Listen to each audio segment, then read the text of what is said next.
All right, good morning. Guys, forgive my voice. Seems like I'm coming down with a little something, but we'll be fine.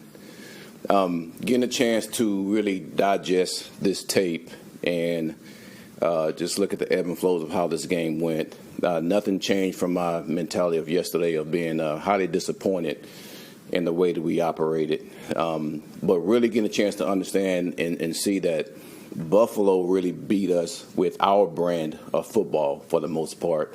And those are some things that we have to talk about in-house within the staff and with the players to make sure that we just stay above board on how we're trying to operate and how we're trying to play football. And again, that was disappointing to me, so our players will know that when we meet today. We go out to practice on Wednesday, and we do everything. Am I?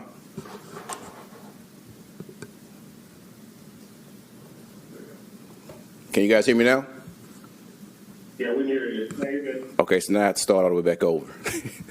All right, but anyway, what I was saying was disappointed in how we played yesterday. I thought Buffalo beat us with our brand of football. And those are some things we have to talk about with the staff and with the players to make sure that we come back, get aligned on what we're trying to do as a football team, and understanding, man, this is like a brick by brick mentality for us. And we're going to continue to work. We're going to continue to build and do everything we can to make sure that we stay aligned on what we're trying to do as far as this football team. So, listen, I'm disappointed, but again, just like last week, I don't want to sit here and say that I'm discouraged. I hate the way that we played yesterday, but I know what the type of players we have and the type of coaching staff we have, and we're going to do everything we can to try to fix these problems and move forward. So any questions?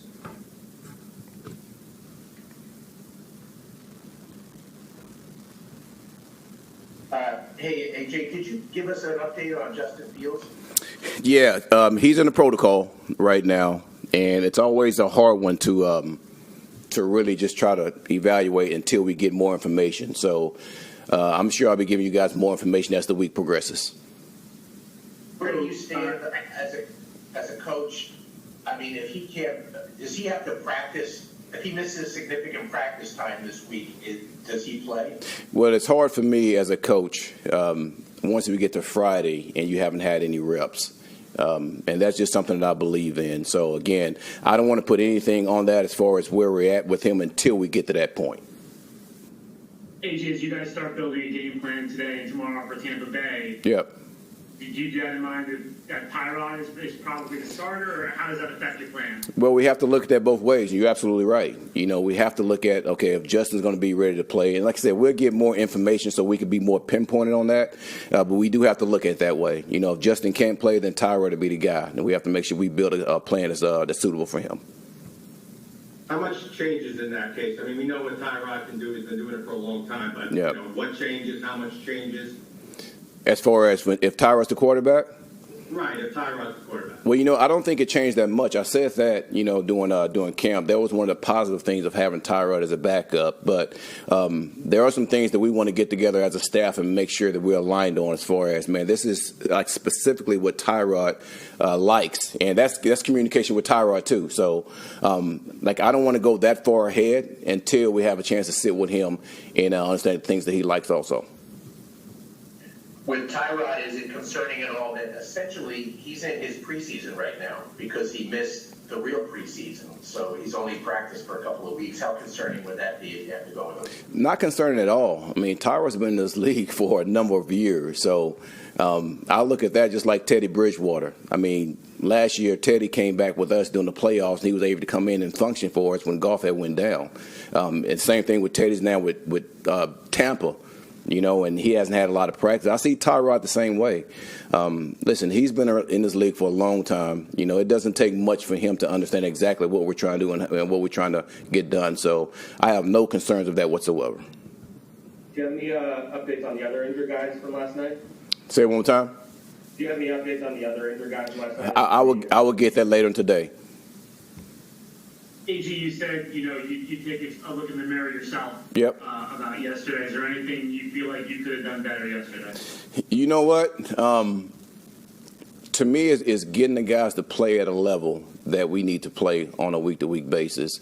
And I will tell you this, I'm always looking myself first no matter what. Good game, bad game, no matter what. And, man, I want to make sure that we play a brand of football that we talk about every week. And when we don't hit that brand, I always look at myself. So I have to really try to pinpoint that, to be honest with you. But you're going to hear that from me every week. It always starts with me, and then it filters down to everybody else. So I just hate the fact that we didn't play the way that I know that we are capable of playing.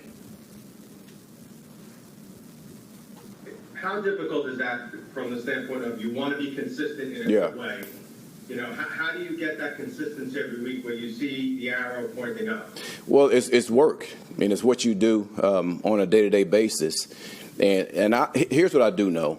I know this is an instant coffee league.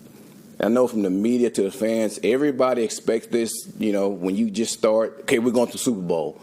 But we've all played Legos before. And we all know that, man, you have to make sure everything is aligned, and you keep stacking it day by day by day. And to me, that's how I look at it. I understand the outside noise, and I'm not affected by the outside noise because I know exactly what we're trying to build here. And I wish it was instant coffee, but it's not. These things take time. And my confidence or the coach's confidence or the player's confidence is not going to be shaken. And we're going to continue to do the things we got to do to build this. Along those same lines, Adrian. Say it again. Along those same lines, yep. Instant coffee idea. You referenced Detroit and what you guys did in Detroit, but your first year, it was 0-10-1, at 3-13-1 overall. Yep. Does there need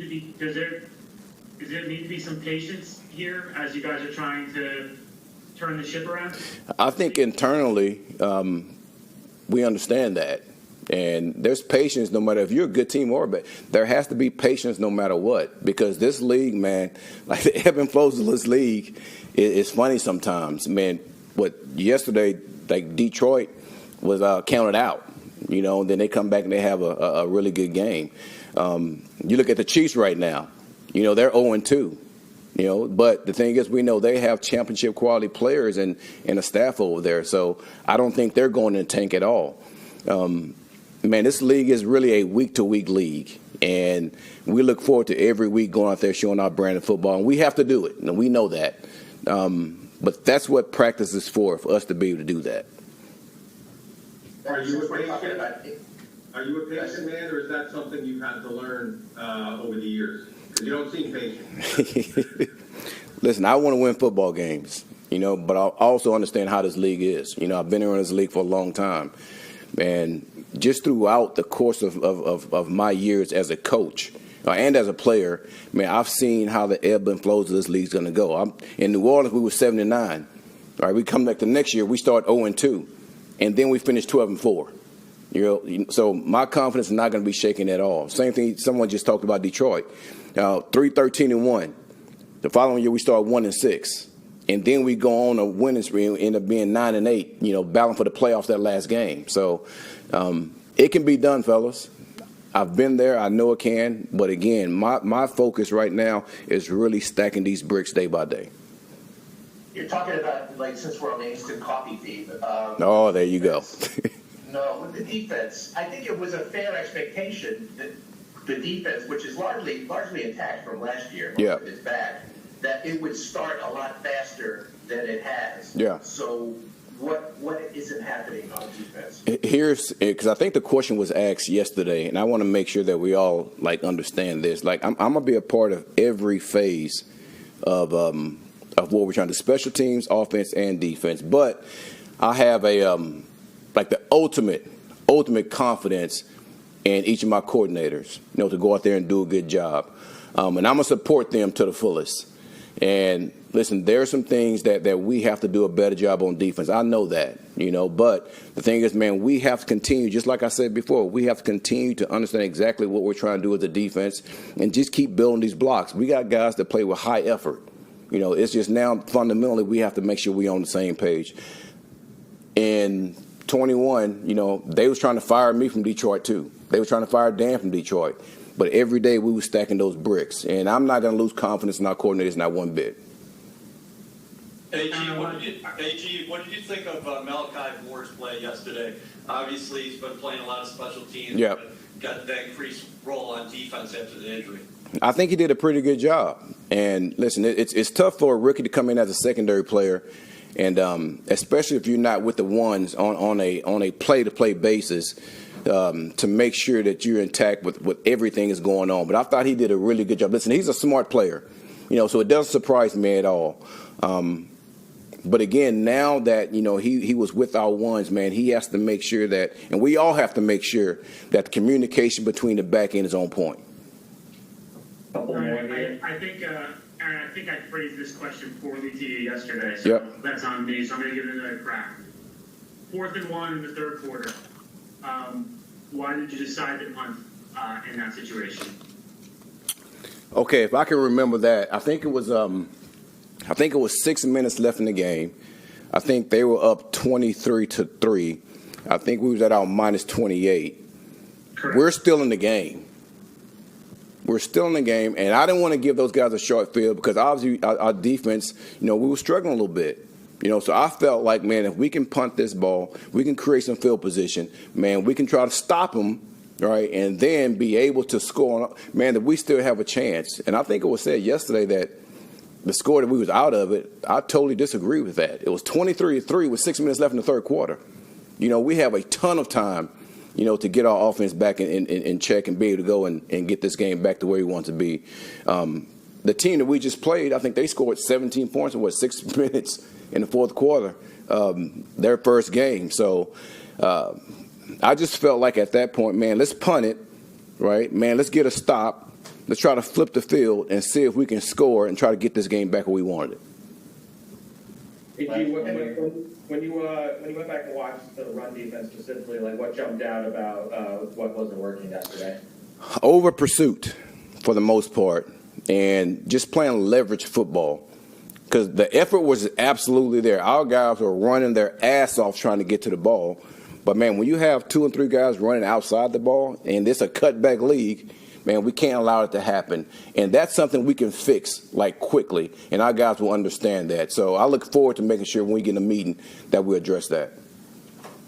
And what's your day after take on the Michael Clemens penalty, the actual play, and what you might say to that particular player as a coaching point? It can't happen.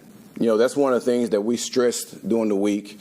And I would say this, Mike has done a really good job from training camp, right, going to the season, of understanding exactly what we're trying to do. I think he had the one in Green Bay, which, I think it was a personal foul, right? And then the one yesterday of, man, it's so hard for a defensive lineman to make sure that, they don't go in and try to finish the tackle on the quarterback because of the rules. But that's not an excuse at all. We know what it is, especially with that player. So I have to go back and make sure I emphasize again with him, man, you have to understand exactly, where we have to tackle the quarterback. Because he was going to try to make a play, and it's tough. Across the league, every defensive coach is pissed at that because, man, those guys do everything they can to go try to make a play. And, we just cannot do it, especially with that player as far as where you tackle him at. Thank you, everyone. Thanks, Coach. Thank you, everyone. All right, thank you.